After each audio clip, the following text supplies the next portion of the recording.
Por sa është çmimi vërtet për orët e prodhimit të energjisë elektrike në Europë dhe në Shqipëri?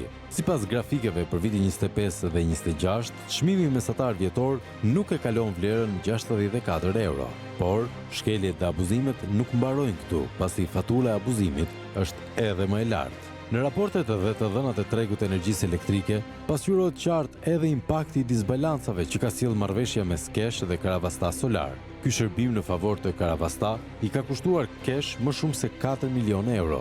E të mendoni që Kesh kërkoi vetë të lidhte marrëveshje me Karavasta Solar me qëllim optimizimin e portofolit të tij. Këto shkelje flagrante të rregullave të tregut dhe favorizimi i Karavasta Solar ndaj të gjithë prodhuesve të tjerë me përparësi të energjive të rinovueshme ka rezultuar në shkeljet rregullore së tregut të Bashkimit Evropian, Regulation 2019-943, si dhe regulacionin e Komisionit 2017-2195 e nëntorit 17, për të cilat Sekretariati i Komunitetit e Energjisë në 18 dhjetor 25 ka njoftuar zyrtarisht Shqipërinë për largimin e saj sipas nenit 92 të traktatit, nëse nuk merr masa deri në 1 korrik 26. Si për koincidencë, për të rregulluar këto shkelje të paralajmëruara nga tregu i BE, ashtu si në rastin e kryesimit të Komisionit të Ankandit me voltalje në Karavasta apo Spital, përfaqësuesi Belinda Ballukut është Enea Karakaçi. Sot Karakaçi, nga ushtari Belinda Ballukut, është shndruar në pasardhësinë e saj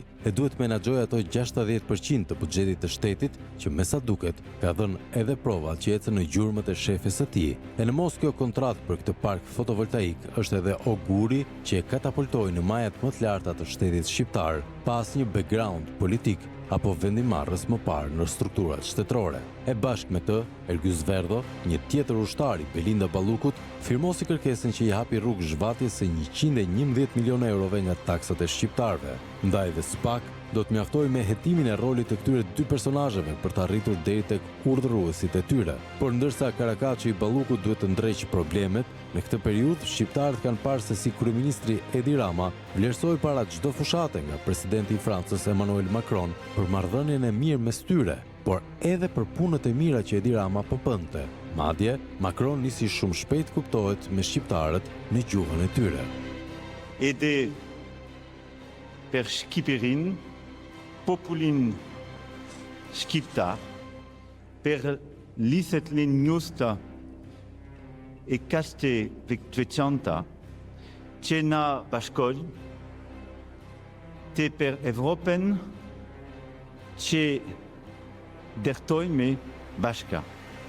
Rofke Shqipëre, rofte micizia franco-shqiptare.